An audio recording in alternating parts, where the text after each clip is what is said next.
Welcome to Oh Brother, a podcast where we try to figure it all out with your hosts, Brandon and Collin. On this week's show, Changing Rivers. Hello. Ahoy. Ahoy. I was a little thrown off. There was a big buzzing noise as soon as you came on. Sorry, that was great timing. I connected and my dryer went off simultaneously. So pay no attention to the noises in the background. Everything is fine. came unmuted, and I thought there was like a fire alarm or something going on. Nope, you know what that was just the best timing ever. Like the second I hit the button, it buzzed. Okay. Yeah. Like, oh, hey. Ooh, that's a little. No worries. Just my ridiculously loud dryer buzzer. Just nice. My dryer really wants everyone to know that it's finished. That's what it's just like, hey, I'm done. But it's a really old dryer, so sometimes you're like, are you though? Are you done? Are you really done? Let me just come over and do check one about it. It should be done this time. This is ours. Ours we bought. I mean, ours is 10 years old. Ours cannot. What can't it dry? It cannot dry our so for the kids, they're on their comforters, on their mattresses. They have an extra, like, kind of not necessarily a pillow top cover on them, but it's kind of like that little extra thing. But like a mattress topper situation. Mattress topper, but it's not super thick. Our dryer just cannot fathom how to dry this. No matter what I do, how I do it, what setting, whether it's I have forced it to dry it for an hour straight. I'll do a timed dry on the bone dry setting, and it just, I don't know. Everything else is just fine. It's just this one thing where it's like I don't know. So ours is a little slow with pretty much everything, but like towels are just like, who cares? Like it's never gonna it's never gonna dry. You know, the thing whose job it is to like hold water. Yeah. You know, that you want to then have it not water. Yeah. But it's like designed to hold water. So drying it in a pretty old dryer, not really just a very convenient thing to do. Yeah. So you may hear a buzz again here in a minute because it's like it will do a buzz and then like a couple minutes later the real buzz when it actually stops. I don't know why it does that. That's just how it works. It's like, hey, I'm getting ready to be done, and then I'm done again. Hey, like that's fantastic. I don't know. Yeah, we'll see. So I was like,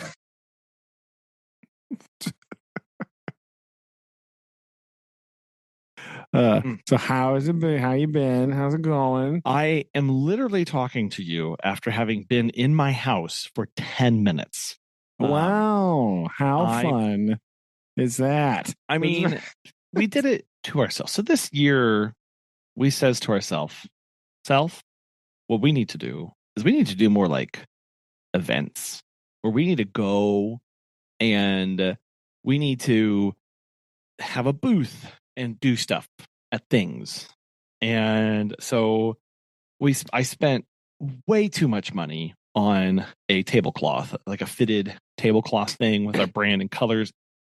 And so now, of course, we're like, well, in order to justify this tablecloth. So today, one of the stores in our service area was doing in my faraway service area, I'll add, was doing a picture with the Easter Bunny. It's $10, and the money goes to a local rescue. So okay, well, yeah. So I was like, okay, well, I'm going to ask if we can attend. It's a little, and then they were like, yeah, sure, absolutely. So I was like, great. And it's for 3 hours. I stood outside today, handing out pup cups, and Megan and I stumbled saying things like, "Do you know I also sit rabbits?" Just I can sit bunnies too. Just so you know, yes. You have a bunny. Yes. So I spent 3 hours handing out pup cups to people, and because Megan and I stumbled across, there is a dog specific whipped cream company that makes flavored pup cups. Oh, So pumpkin, peanut butter, bacon, chicken, or plain is what you can have. And because people would say, "Oh man, they love pup cups," and I'd say, "Which flavor?" And they'd go, "What? There's flavors?" And I'd be like, "For you, there are. For you, yes. there are. Here are what they are." I realized suddenly that giving people 5 random flavors for a pup cup for their dog is way too much It's too many. for anyone to process. So, Yes. um, I stuck with it because I was like, well, let me just see, because I'll get some idea of what people gravitate towards. And I don't know. Do you want to guess what like was the one Ooh, number one okay, or yeah, two? that's what I was gonna ask. Okay, so hold on. Can you repeat the flavor? We got plain. Hold on, plain chicken, bacon. What were the other two? Pumpkin and peanut butter. I feel like pumpkin is not in the top here. I feel like because it's dog, it's gonna be either peanut butter or bacon because people think that dogs love bacon because those bacon strips commercials have brainwashed everybody to think that dogs love bacon when it's actually people People. that love bacon. People love their dogs having bacon. Is actually what it is. It's a Yeah. personal thing. Yes. Yeah, I don't So think dogs really care. It's you that likes bacon. And so turns you're out transferring.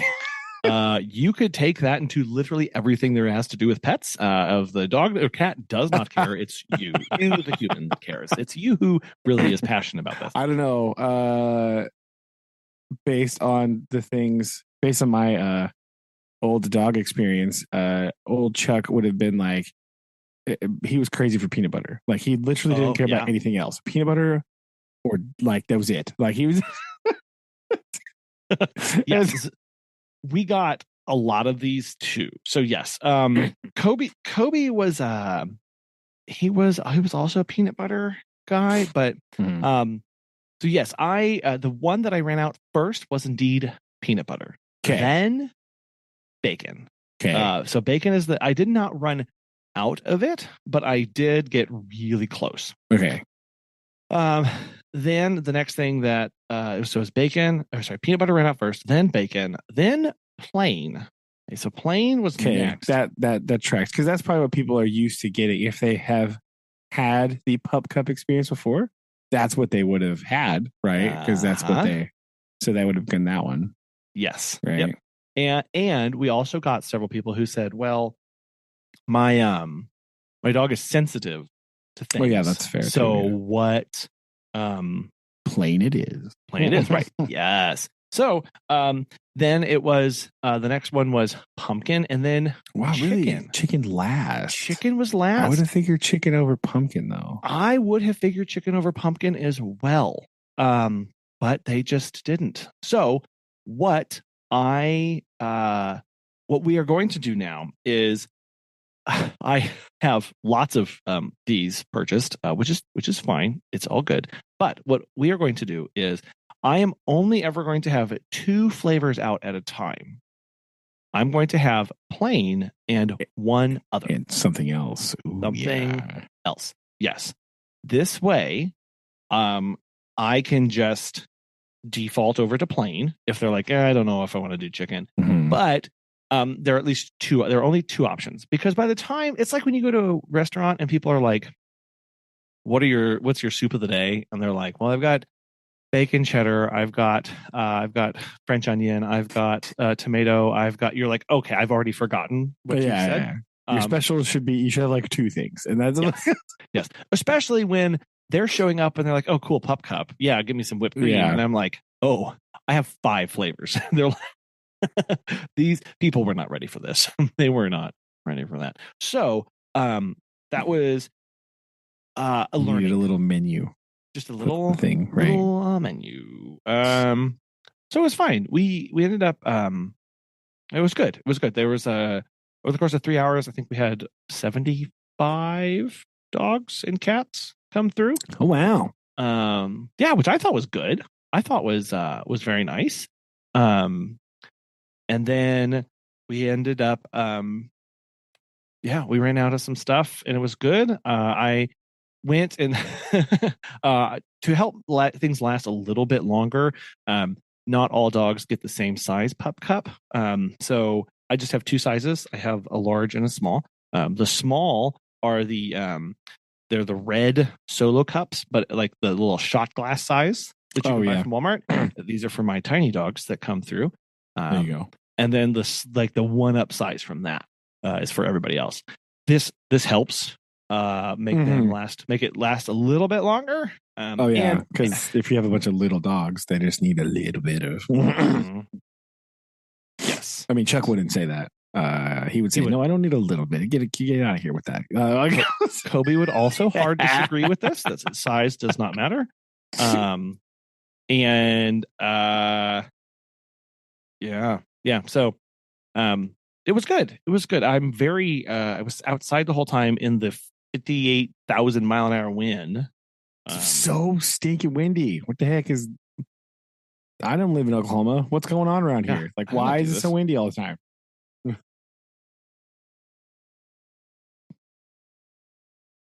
It's been crazy. Yes. So it was fun to sit out and stand out there in that. But anyway, it was other than that, and I'm genuinely worried. I have not taken a moment to check because I have my back because the sun was setting behind me. I'm a little concerned about my my calves. And the potential for sunburn. Because I'm the most sunburn prone person that I know. So we'll see. We'll see tomorrow. Megan was like, "Do I need to get out the aloe tonight?" And I went, "Well, if you get out the aloe tonight, I won't be able to complain about this tomorrow and make myself a martyr. So no, I'll be." So she double got it out, so that she doesn't have to listen to you. She definitely set it out and was like, "Well, I'm not telling you what to do, but it's right here. But here it is for you to use." So chop. So it was it was good. Good. Hooray. Yep. Yeah. So that was fun. Other than that, that's been, I've just been covering some visits for people and stuff this week. So nice. Yeah. That's been, we're trying to do more of those. I'm actually doing one tomorrow in our local service area. Hey. So I won't have to drive as far. Which good news. That's nice. Exciting. Like yes. Good news. Goodness. So yeah, that's what I've been up to. There you go. Well, I've joined the 21st century officially and figured out how to play my Amazon Prime on my television like a normal human. And so this weekend was mostly just spent making Susan watch Clarkson's Farm. Like, I know we talked about this last week, but that was operation this week, and she's officially addicted. It's it went well. No, that's good. I went and I realized that I had not watched the last of season 2, so I finished that up, and then I watched all of season 3 as well. So hey, there you go. I too did a binge. Man, it is good. It is good. What did she have any major thoughts or takeaways? No. I mean, she's Susan, so she thinks he's hilarious, right? But she really likes all the side characters. Like she's in love with Gerald, obviously. Right. But yeah, she was also kind of taken aback by just how actually sincere he is about this endeavor, right? Like, even though he does jump in with both feet too much and go, "Oh yes, I think I would like to have some chickens. How many should I have? 100." Like, whoa, wait. Like, yes. Yeah, I realized in watching season 3 that he is the kind of person where, as long as he is passionate about something, he will be dog-headed and unrelenting in the pursuit of it. It doesn't matter what it is, because he was like this with cars and winning and all sorts of opinions about that. And it's the exact same thing with his opinions and stuff about farming. Yeah, I mean, when you watch season 2 about the whole restaurant fiasco, right? Like, that's pretty much that whole thing. Yeah. Where he's just like, yeah, because that's what we've watched. We got up through season 2. So we watched all of the first 2 seasons. But the whole season 2 is the restaurant shenanigans. And it's just like, especially that last couple episodes where he's like, yes, well, the official channels didn't work. Now it's time for sneaking. That's what we're going to secretly open the restaurant. Oh, gosh. Instead, take that, losers. Like that's it's yeah, and how he's like, I mean, the one thing that I took away from also watching season 3 was, my goodness, the red tape and the oh yeah, everything where it's just like, well, the council has decided that you actually can't do this. It's like, why? Well, they don't want you to. It's like, oh wow. And he admits, like, I think what really hit me was when he basically said, sure, in season 1, was this all kind of a joke? Yeah, because the council was claiming that there was a tourist attraction and not an actual farm. Yeah. And he's like, sure. In season 1, yeah, maybe it had been, but it's actually become so much more than that. And I think it had become so much more than that because he fell in love with it. Like, he genuinely was like, oh no, Yeah. I actually want to make this a thing. I want to do this right. And I want to make sure that this is a good representation of me, or that's just his ethos of like, well, if I'm going to do this, like, I'm going to do this. And that's where he all of a sudden became very possessive and very single-minded in it. Well, I think it started happening in season 2, right? Because I think a couple things happened, right? Number one, he like the council tax, where it wasn't like that people couldn't do this; it's that you can't do this. Like when he was like building his little road thing, and like, you can't build a road in your own field that you own. You can't do that. And he was like, what? And Charlie was like, I've never heard of them saying that to anybody ever.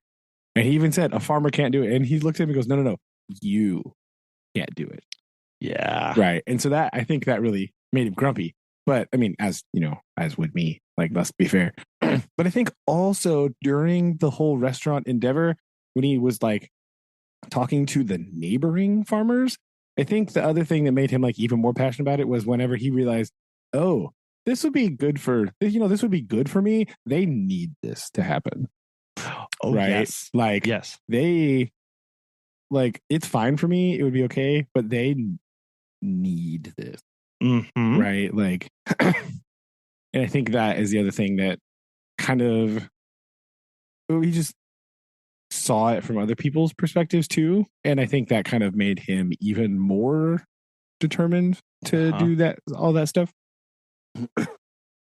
was that, I think that was some more motivation when he's talking to like the milk farmer lady, and then the pig lady who was like, we can't sell any of our pigs. We have like 1 billion pigs. We can't sell them. And he was like, yo, what the heck, man? Like, like, this is just stupid, isn't it? Like,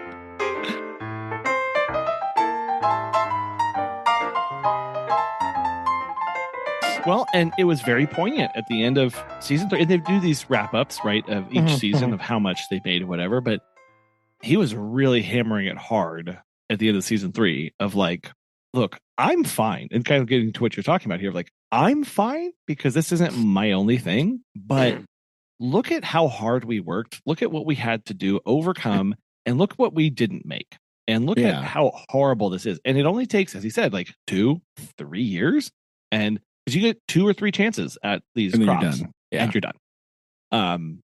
So yes, I definitely, especially whenever he was doing the debacle with the mushrooms, where he's like, well, he was like going around to the other farm shops. Yes. And, going, right. Like, here's the, that was hilarious. It was great. It was great.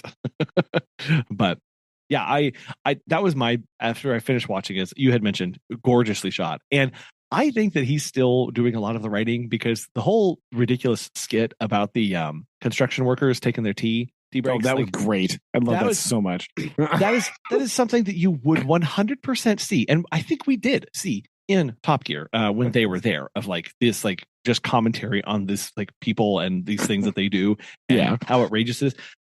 He's actively involved in in how all of this is done. Like, when I saw that, I went, oh, there's Jeremy. Okay, that makes a lot of sense now. Oh yeah. yeah, beautifully shot, but just how he is really taking this to heart, and I thought that was very interesting to see. Yeah, I think so.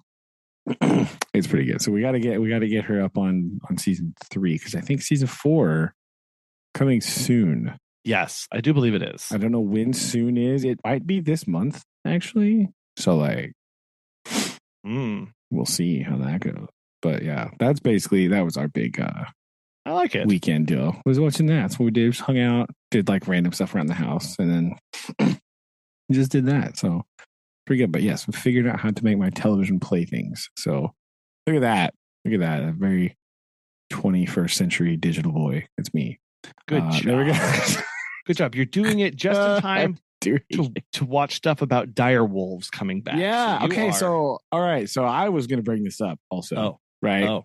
Okay. I was. That's a good segue. Good job. You read my mind. I want to know your thoughts on this dire wolf debacle situation. You know, I actually followed along very early, and we had actually talked about this group Colossal. Mm-hmm. They had gotten hooked up with the guy who really wants to bring back the woolly mammoth, and we have actually talked about that guy on this to bring back these megafauna to these areas, and that knowing that was the starting point for all of this of like, what are we bringing back? How can we bring this back? And then trying to test this and prove it. It makes sense. They started with the mice and they were doing the mice stuff and making the woolly mice. They were working at how do we make this? And I think that as a proof of concept, this is stinking amazing. This is really cool that they are trying. And I do recognize that there are people who are who have the concerns of like, oh, it's not actually a dire wolf because you had to guess at the last 1% or whatever of this to make this all complete. I think that the overall idea though of we're going to bring back these animals from extinction is I've always been on the fence about this because one, many animals went extinct for very good reasons, or not very good reasons, but for reasons that were sometimes outside of our control. And so the world that they evolved in and were adapted to doesn't exist anymore. And that's where I come down to on a lot of this of going, okay, but where are you going to put them?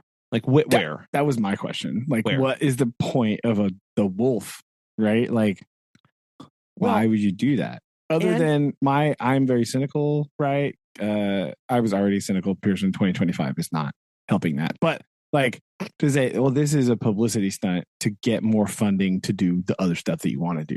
Of course. Right? That's and I'm kind of distraught by the fact that I made a wolf as a marketing ploy. It's like, oh, bro, that's weird. That's odd. I don't know if I like that. Like, it's so weird. I mean, how and especially when you find out that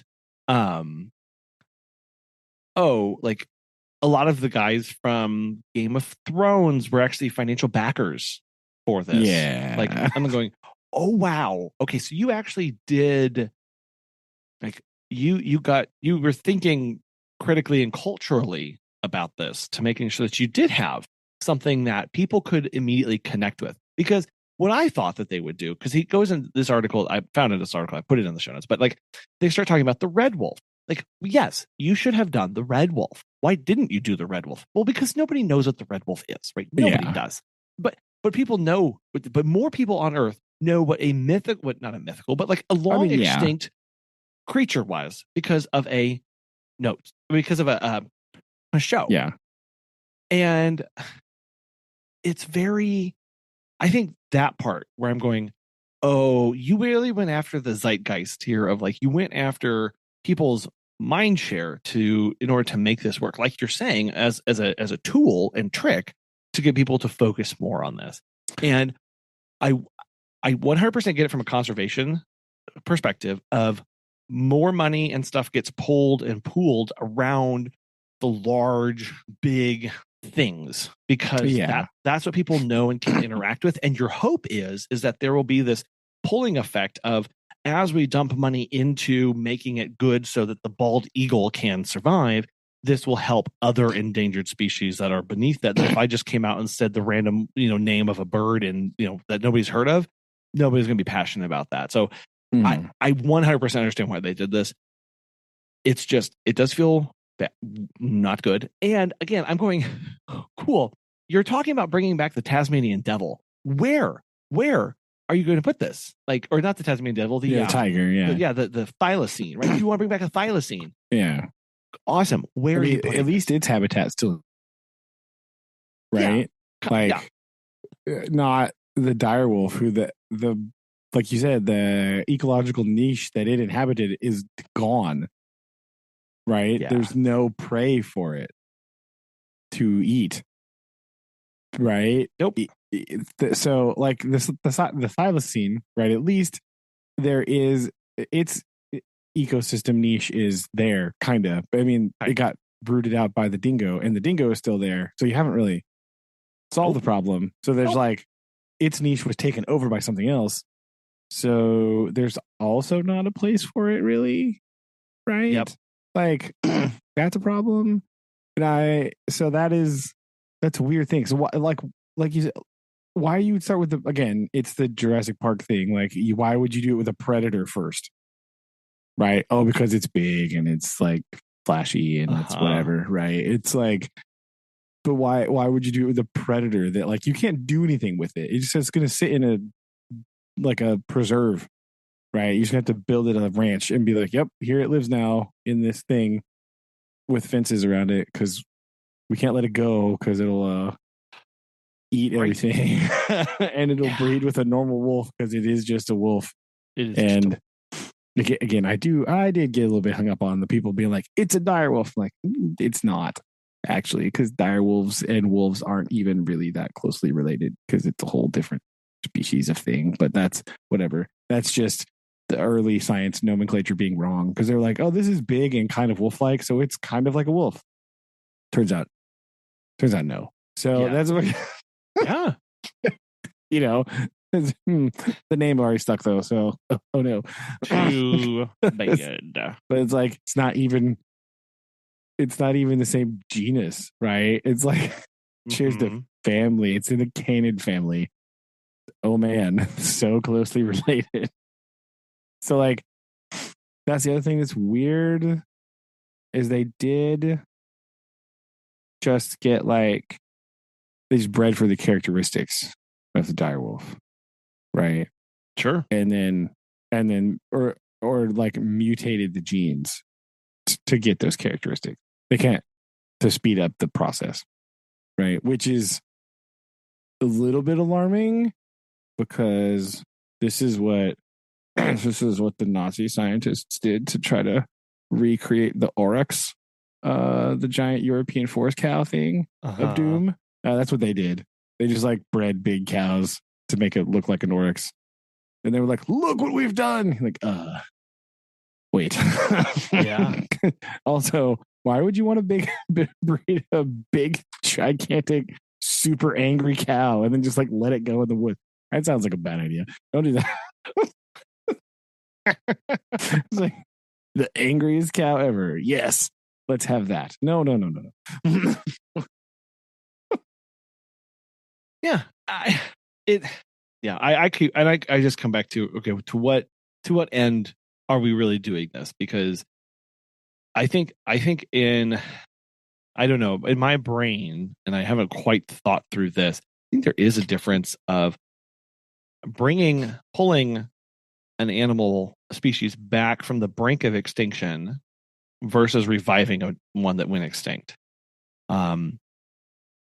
And I know with the technology that they're using, like the CRISPR technology and a few of the things around that, one of the things that they are able to do is inject diversity in the genome where there previously was none, because this is obviously a big issue when you try and come back from the extreme bottlenecks of having, there are two individuals here. And they are able to using this create variation in the genome that basically they create variation where the variation won't impact the characteristics and stuff that they're actually going for, just because that's going to be healthy, and everybody's not just it's not just for a clones. population. Exactly, exactly. Right, because that's needed. With that in mind, you should focus on things like the northern white rhino, or like or the aforementioned red fox, red wolf, red wolf, right? Like you have all of these that are all around here that are desperately needing this, and yet, okay, now you have two wolves that two murder fluff mittens that are loose on a ranch that you hope will stay secret. Okay, gotcha. Cool. How is that helping? Of course, other than the funding, photo opportunities, and photo opportunities, 100%. Well, the other thing is it kind of isn't helping, because I've already read some things about like some people, because like extreme capitalist lawmakers that don't want any regulation whatsoever. Some people already being like, oh well, see, we don't need an Endangered Species Act now, because sure, we don't need that. We don't need to protect species because we can just like twiddle them in a laboratory and it's fine. So we don't need to protect them. We can just kill as many as we want. It's fine. Like, why are we? No, you no. Why are you? Look, we don't need to protect anything because we can just bring it back. Yeah. So that very laissez-faire and misunderstanding of how this works is probably even more problematic than making a pretend direwolf, right? Like, I feel like that whole thing is just like much worse in general for just habitat diversity, because it's already not great and it's already not going well. And so when policymakers say that out loud, that's a problem. It's not. Yeah, well, that brings a wonderful point of, so you're going to spend all this time, energy, all this stuff bringing back species, as we've already mentioned. Where are you putting them? Because if you actually do this, you are going to you must then have the land conservation and preservation in hand with this, so that you're not bringing up pets animals without a home. Because I guess what good would it? I guess some people would want to make one of these and stuff it in a zoo or stuff it in a museum and go, fantastic, look what we have. Like, is that just the point, or are you actually going to? Because that's where things get really hard, because now you're dealing with landowners, you're dealing with governments, you're dealing with very powerful lobbyists and vested people with vested interest in these things. And if you don't get that, then it's all kind of moot. Like, again, like the whole, we're going to bring back woolly mammoths and have them roam around the tundras. Like, cool, great. Are the are the towns on board with this? Right? Like, geez, hopefully you're talking, can't just plop a mammoth down in the middle of a village and be like, it's fine, don't worry. Like, it's native. It's native people. Not really. Not anymore. It's not. Right? 12,000 years ago it was. That's a bit of a long time, right? Like, exactly. Yeah. Lots changed up in 12,000 years. So, I feel like yeah. Is it? And I guess this is where they'd be able to go, well, what we'll do is we will just edit the genes, and we will edit the stuff to make it so that it can exist in the new environments, and we'll be all fine. And because they can, they know. I mean, yeah, but again, why? Right? Like, if it's already not there and it's like fine, then why would you put it there and make it not fine? Like, you know what I mean? Like, it's just kind of weird. I don't know. I mean, we have to look back on the past and not saying that past performances predict future, returns or whatever. Well, yeah, but also they kind of do. our track record of introducing species to make things better, not good. Yeah, not let's good, think boss. about the cane toad. Toad? It's a perfect example here, right? I was going to say kudzu. Yeah, that too. Also that. I would say cats or rats on various islands or things. True. Dingoes. Oh man, it's gone well doing this. Yeah, but I think that's so. It's like you don't know this. The law of unintended consequences of what are we really getting into? We don't know. And even though we have our best guess of what we hope or think may happen here, you just don't. And that makes it really hard to get on board with it. Well, yeah, because there's such intricate connectivity in environmental systems, right? That you don't even know. Like, you have to really dig down there and understand what's happening, kind of on a very small scale level, because it's not just macro things. It's not just your standard food web of insect, fish, bird, right? There's microorganisms at play here. We have to talk about the fauna in there and the flora together, right? All that different stuff, and then competing resources and all that. It's just it's just very extremely intricate and delicate, and you can't know because there's just way too many variables in a situation like that, right? There's tons of them, so you can't be oh yeah, it'll be fine. No, there's 50 variables in a situation. How can you know that? Yeah.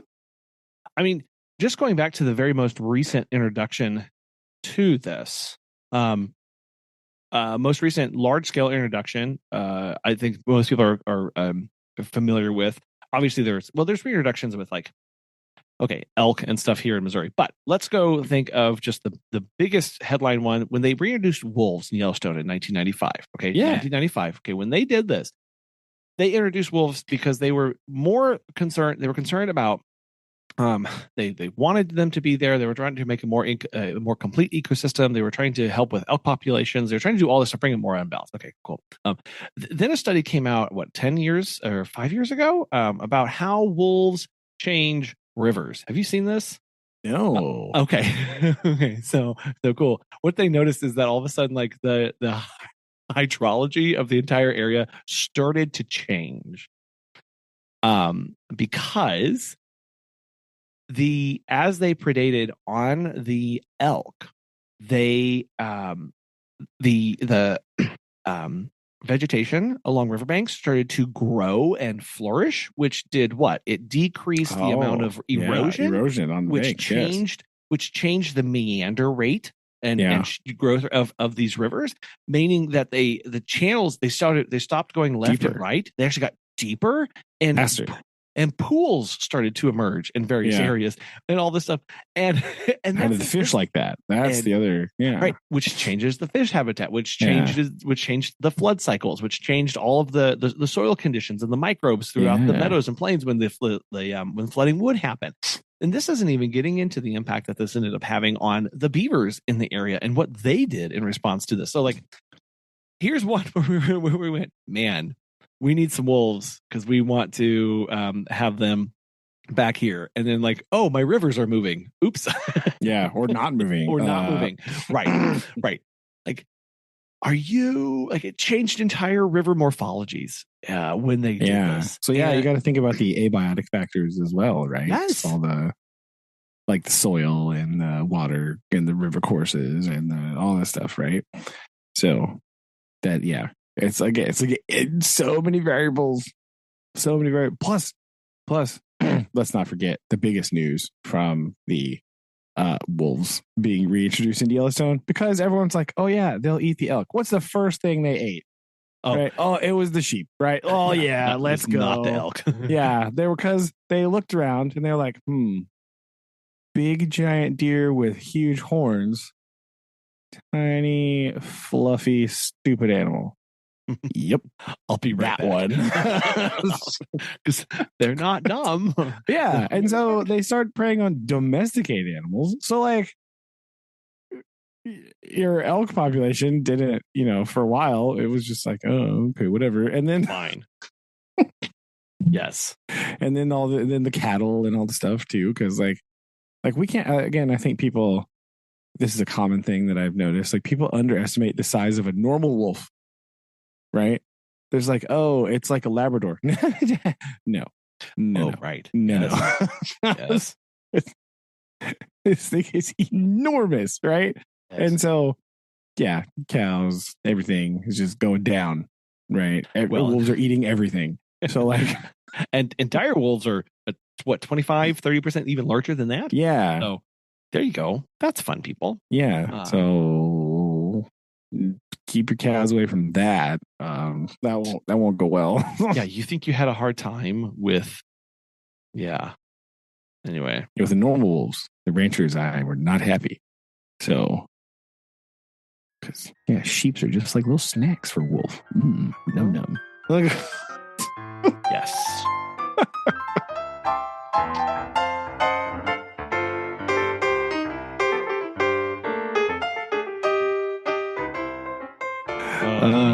Yes. Yes, indeed. Oh. Mm-hmm. Well, speaking of livestock, I was just going to say, speaking of sheep. Oh, hey, my goodness. Look at this. This is firing on all cylinders. Good segues today. Yes, we had a challenge that we set before ourselves. This is becoming our annual thing, I guess. This is good. I like it. I need to put something on my radar to try and do this earlier so that we can have more to guess. That's true. Got to come up with a good name for this too, right? Yes. Yeah. State fair guessing. Guessing. Okay, whatever. We'll workshop the name for next year. Yes. So we are trying to guess the last slots that they are going to fill. Yeah. For the Missouri State Fair grandstand. Yes. And this is, as a reminder, here's what we have so far. We've got Winona Judd kicking things off on August 7th. Then we get Blues. It's a good opener. Right? Good opener. Very, I have comments about some stuff here in a minute. Then we get Blues Traveler with the Spin Doctors, which is going to be another good one. With the Spin Doctors? Okay. With the Spin Doctors. I can't really think of a more perfect band to play with Blues Traveler than the Spin Doctors. That's pretty excellent. Yes. Yeah, it's a good one. I really like that one. Yeah. Well, then we have one night that's just taken up by the shootout truck and tractor pulls. So that's fine. Okay. We knew that was coming. We get, then we have an acoustic evening with John Anderson with Exile. They added with Exile. Don't know them. Then we get Josiah Queen with Claire Leslie. Again, don't know that. Then we get Hudson Westbrook, just him, mainlining. And then right now we have Flo Rida on August 15th. And then we've got openings after that. So we're looking to fill 4 slots. Oh, yeah. And let's go. Here, that's what our goal is today. I don't know if we win anything if we get one of these right. I don't think we've got one right yet, so we won't know because our track record is only 1 year. So that is true. Eventually, that is true. But I don't know. I kind of went a little nuts. Where'd my other one go? Okay, yeah. So there. Yeah, I had to look up what we predicted last year. I tried. So last year, I forgot what we predicted. I didn't look up what we did last year. I looked real quick because I wanted to see, because I made my list and then I was like, okay, wait, how many of these are similar to what I predicted last year? I just picked the same ones again. Okay. That's cheating. I hope I didn't do that because I didn't look, so I don't know last year.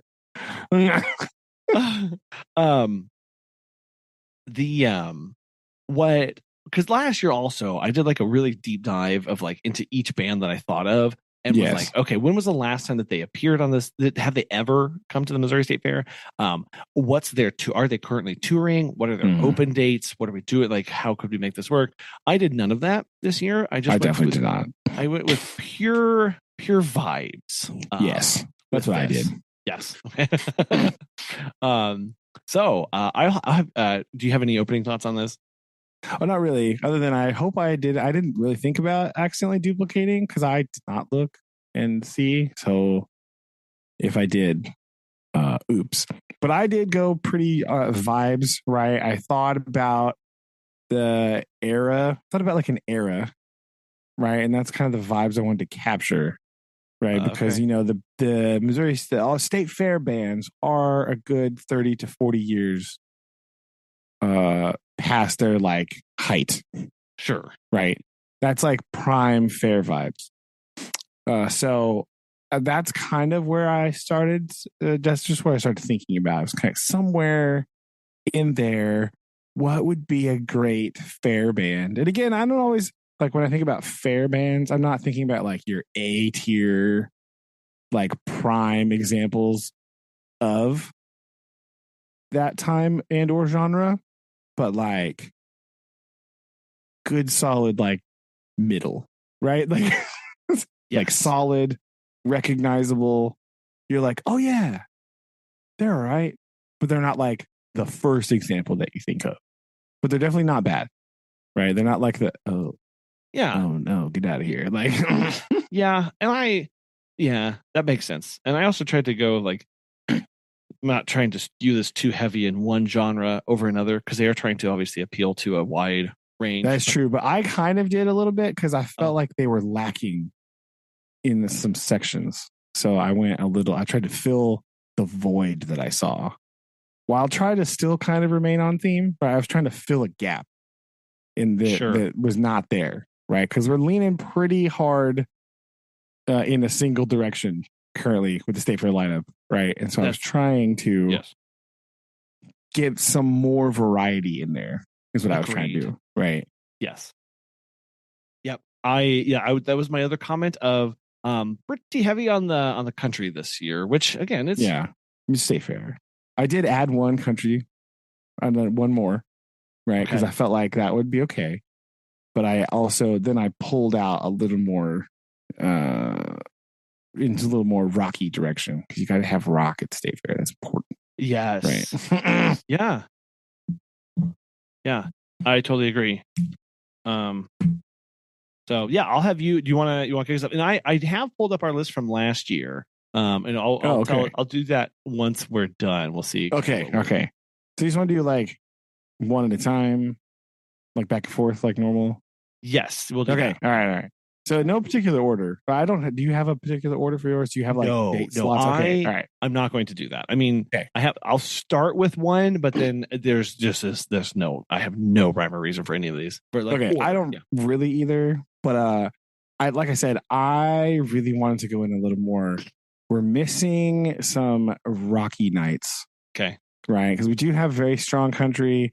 I'm assuming these people that I don't know who they are probably similar genre, like singer, songwriter, country. I don't really know who they are. I'm not one to profile, but their headshots look very country. Okay, that's what I'll say. So we need a bit more oomph in there, right? Yes. And so you know what? When I was thinking about, again, no offense, guys. Okay, please know that. But I was thinking about like who would be a good band, who's like a good solid act that you know some of the songs, and that the older crowd would be like me and older would be like, oh yeah, let's go, right? So this State Fair is very, very lacking in 80s hair metal. Oh, right.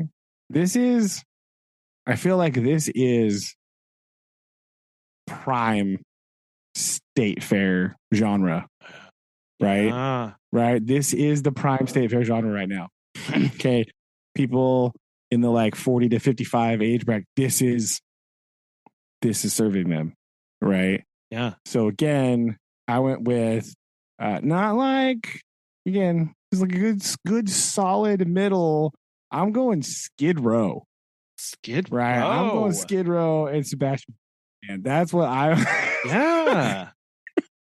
There you go. Oh my is gosh. Yeah. this influenced slightly by the fact that Sebastian Bach was on the latest season of Worst Cooks in America?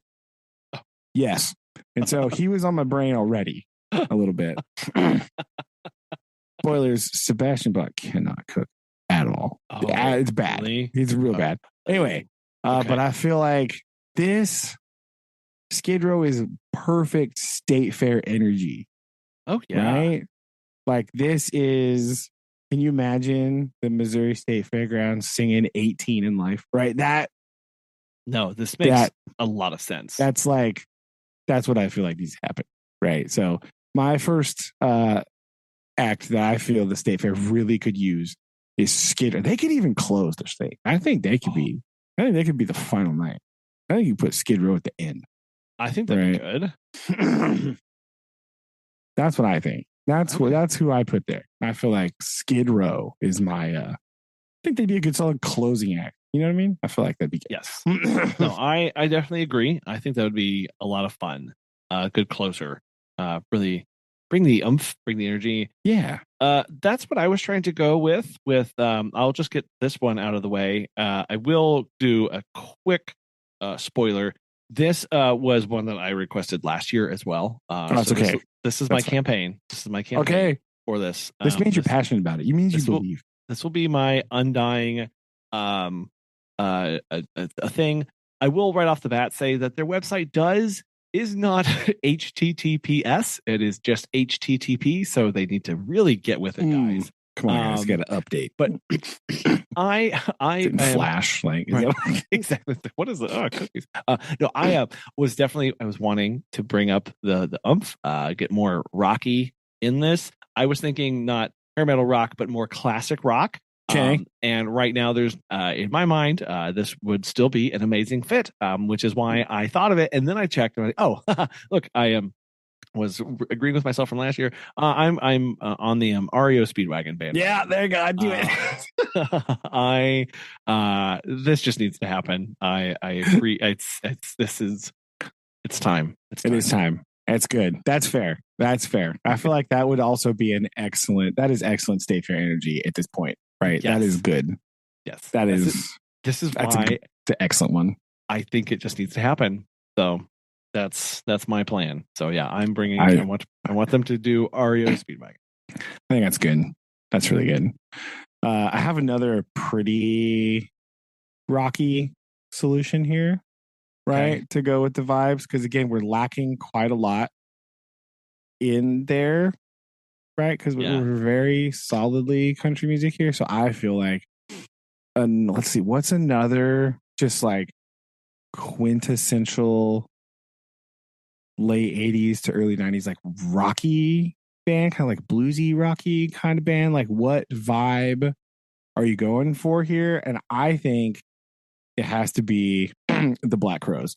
I really feel like that is yes. I really feel like that would be pretty high energy, right? Like it'd be a lot of singing along happening, right? And I feel like the state fair, it really is important to have like crowd, like the crowd has to be into it, because like the grandstands and all the stuff, like there's just needs to be a lot of like crowd singing along, right? That's just like kind of the vibe I get from like fair acts, you know? Oh like yes. Even the fact acts that I ever saw at like the Empire State Fair, right? Which were not many, but like there was a lot of crowd singing happening. Right. And so I feel like that's very important. And I think, again, the age demographic that likes to go to these things, I feel like the Black Crowes would be right in there. Oh, right? Yes. Boom. I think that's fantastic. Yeah. So that's my second. It's my second pick. It's okay. Black Crowes. I like that a lot. I'm gonna go with one a little bit of a genre sidestep here, I think. One that I don't see really represented. I'm not sure how well this would play in a state fair. Okay. But I think that it would definitely be a different genre, and as an ensemble, I think it's great. Very visually, it fill out stage, it'd be very good. I would like to bring some funk to the state fair. Let's go. So I'm proposing that we look for Tower of Power to come Yes. to tour to the state fair. Oh, this is genius. I had not considered such a thing. Oh, I mean, it's funk has come and gone, even though the band itself has been around for like, I don't know, like 60 years or whatever at this time. oh Like, yeah, forever. it's evolved. It's got new members. Funk kind of had this. I don't know. It's become a little bit more popular. Come and gone. Even just 30 years ago, it had kind of a resurgence. So I think played that a this Tower of Power set in the high school marching band. Yeah. See. So it was great. So I think that would make a good. Like Bruno Mars has made it like popular because he kind of has like a lot of funk influence, right? Well, a little bit. It's kind of like adjacent, but like, and I mean, honestly, I was also thinking of something like, okay, well, maybe like Morris Day could come, but like, because he's kind of like more modern funk R&B stuff, but he's way too new, right? He's way too new. Oh, way too new for the state fair. That's true. Way too new for the state fair. So then I was like, well, let me go back here and find where they've been around long enough to have a lot of fans that span generation. Well, Tower Power. Right there we go. That's my it's pretty good. That one. Pretty good. I think my next one, like would bring it down a little bit, right? I want to bring it down a little bit. I don't want to get too far away from the country vibes, right? Okay. So I was thinking about like, who is a really random 90s country artist, right? Just like I just wanted like some random 90s country artist that was like pretty popular and has a lot of songs that people know, but isn't like the premier, like the first name that you think of, right? Yeah. But has a lot of songs that you know. And so my contribution to the State Fair country artist, of course, should be Collin Ray. Yeah. Yeah. That's deep cut right there. That's oh yes. Oh wow. There you go. I think that is perfect. That's a perfect one. That is actually really good. Right? Good. Oh my goodness. That is magnificent. I 100% agree. I endorse this. Yeah. I really think that is like perfect. That's the perfect fit with the lineup they already got going on. Right? Oh yeah. I feel like that one would be like boom, right there. Right there. I really think that would be just a splendiferous fit. Yeah, it would slot in perfectly. You know? Yeah, I agree. I like this. Okay, I like this a lot. I think that needs to actually happen. I too wanted to do something that was kind of country adjacent. I don't know why. I do think of this person as a country artist, even though they're more on the like pop rock side of things. I think it's just the aesthetic that they bring to this. Also props. They are a Missouri native. Bonus points. Bonus points for this. And I think that it would fit well. I am thinking of Sheryl Crow. Oh, yeah. That. Ooh. How did I not think? Dang it. That's a good one. You got Collin Ray. Okay. You pulled Collin Ray on us. Let's not. Okay. That one, yeah, that's a good one. But yes, I thought that she would be a good addition to this. Still more on the rock side of things. But definitely has the aesthetic of a I mean, I don't know. Like, yeah. Anyway, it's It definitely does. That's a good fit though. yeah. It's a good fit. Unfortunately, so this is where I am going to have to say, unfortunately, Mm. in August, she is already playing the Illinois State Fairground. But she does do state fair. She does do You state see, fairs. so that's good. This That is good. means So maybe not. Maybe not. Maybe this year. Maybe she's going to add a surprise tour date. I don't know. Yeah, I don't yeah. know. So this But is I just had to click on her website so I could add it to the show notes, and I couldn't help myself. I clicked. So so you're on the right track here. See, she already is doing state fair stuff. So this is good news, right? Yes. This is, you got it. Yes. I know. I know.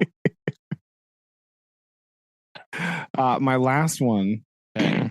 I was thinking about Blues Traveler, right? And I was thinking about the 90s is weird, right? It was a weird time where there was just the most bizarre, eclectic mix of music happening at the same time you could possibly imagine, right? And so, what band could I get to fit into that vibe, right? Okay. What band sort of personifies weird 90s kind of alty indie rocky stuff, right? Cake. Yeah. Oh. Oh man. Right. Okay. That's okay. That's a good one. That's I'm dang it. Oh, wow. I wasn't even on my radar. That's a good one. Okay. No, that one. I mean, you can already hear the crowd singing. Yeah. Every single one of those songs. Yeah. Right. Just singing in unison, short skirt, long jacket. Right. Yes, exactly. This is just screaming it out. Right. Got it. Okay. And he's crouched at the starting line. Yes. Bumping. Right. You could hear that just like pulsating through the grandstands. Mm-hmm. Right. It'd be great. I think that definitely needs to happen. Okay. No, I like this a lot. Okay.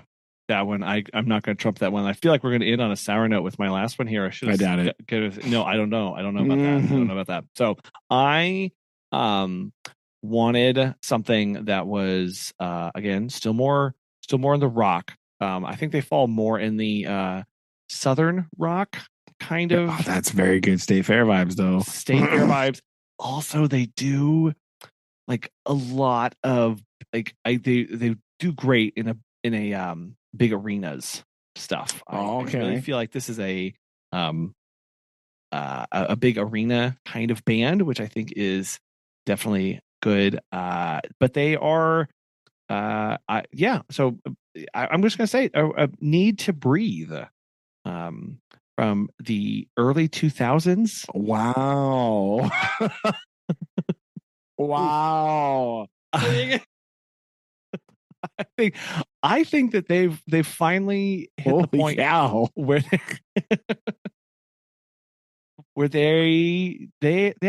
think that would be, You Are Here, Who Am I? That's a little bit more of a modern one from them, but I think this would be like yeah. That's my I mean, all of these are. I was a dark horse pick, but I like dark horse. All of these are very dark horse, but this is my dark horse of dark horse picks. Honestly, Cake has a better chance of arriving this than Need to Breathe. It's fine. I just, I mean, again, this proves the point that this is not a good, like, this is a hard thing to pick for, because true, yes, you have to hit just like the perfect slice through demographics, grandstands, it's tough. So that's my dark horse pick that I'm bringing up here for these. Good pick, though. So yes, I to recap, you are inviting Skid Row, the Black Crows, Colin Ray, and Cake. Great lineup. I am doing REO Speedwagon, Tower of Power, Shale Crow, and Need to Breathe. How does this compare to last year? Good question, because I have no idea. Okay. You wanted to invite Sammy Kershaw. Oh, yeah. Chevelle. Okay. Which I just realized their website is getmorechevelle.com. And that is ambitious, gentlemen. Getting more. Then you wanted to do, because who was last year? Who was the big? Oh, it was 50 Cent. I think you wanted to go with Chingy. Oh yeah, he's St. Louis native, right? See, St. Louis native. And then you also want to invite Lit. Yeah, yes. I remember that one. Hey. I still stand by that one. I think that would be a good one. It'd be a good one. I was hoping for, turns out REO Speedwagon. Like I mentioned, I'll just go ahead and get that out of there. Brooks and Dunn, the Black Keys, and this was my big venue arena band then. Just like Need to Breathe was my big venue thing. Imagine Dragons was my pick for my arena last year. So very nice. Missouri State Fair. There are just all these options sitting out there. Yeah, you guys need to give us a call, right? Like, just hit us up, right? We'll help you out. So much work over here, and you're not even it doesn't even matter. We're gonna we can help so much. Like, we're gonna bring so much to the table. Dream draft. Now it's time to be disappointed as the spots fill up in the coming weeks. So listeners, just stay tuned for our hearts breaking when Skid Row does not show up. And I think we just say that if any of our bands, and I'm going to say from last year or this year, get added, we've got to go to their concert. That's all I'm saying. We got to go. Okay. We'll see how that goes. Yeah, definitely something will happen. We'll have to do something. Not going to happen. Spectacular. But I like this a lot. So, yes, we will do that. So, yeah, there's that. I do have a haiku. So we beautiful. Can I do. As is tradition. As is tradition. For some reason, whatever. It's fine. I don't really remember what happened. I don't either, but I like it. So yes, we're gonna get it is splendid. It is wonderful. And it is amazing. So my haiku is this. Just see if you can figure out what I was doing this week. Okay. Diddly squats, fields bloom. Tractors roar, pigs run amok. Chaos breeds delight. Perfect. Sure. It's good. I like it. So now we wait eagerly for season 4. Indeed. And I'll try to get. I don't know when we're gonna. I gotta get Susan Cottage on 3. That'll happen at some point this week. So I didn't know that she was such a binge watcher. So this is gonna be a problem because we're gonna be like, let's watch one. No, that is not happening. So we're gonna. Nope, that doesn't work like that. It does not, apparently. So who knew? Not me. So we're gonna. Not me. Now I'm prepared. So we're gonna. Hey, you can bank some. Okay. Well, we will see what this next week brings. And, all right. Do something then. Okay. Love you. Love you too. Bye. Bye.